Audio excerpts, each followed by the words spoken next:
Copyright's there to help give someone who creates something the confidence to say, I created this, but I can share it, because I know that my attribution will still stay on it and I'm going to maintain some control over the distribution. And that's what copyright's there to protect, is to give an author the freedom to distribute without having to worry about someone taking their stuff and doing something else with it.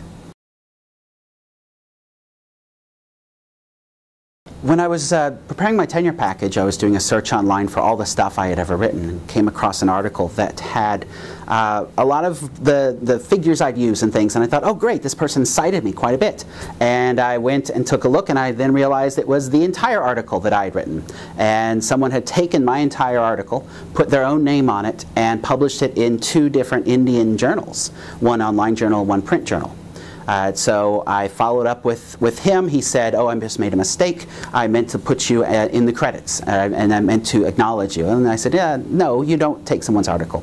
So it's a long story, and it went with me going back and forth with their university and with their provost and with their administration. And the person ended up being demoted from his current position, and I ended up getting the article taken down and a pointer put in place to my original piece.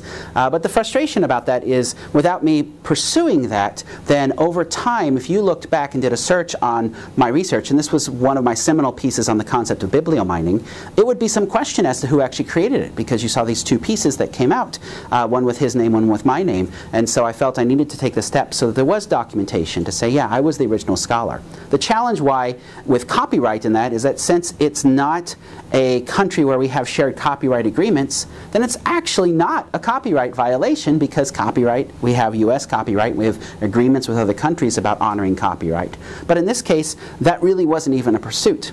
And the final thing is, since I had published it with a journal, many times when you write something for a journal, you assign the copyright to that journal. So actually, as the author, I no longer even had copyright on that piece. It belonged to the journal, and it was up to the journal I published with if they wanted to legally pursue and try and figure out something, and they didn't care. And so it was not so much a copyright issue in that case, it's more of my own property, what I created, and that longevity of having the record of my work out there on the internet, trying to make a story that was true and honest as to what really happened.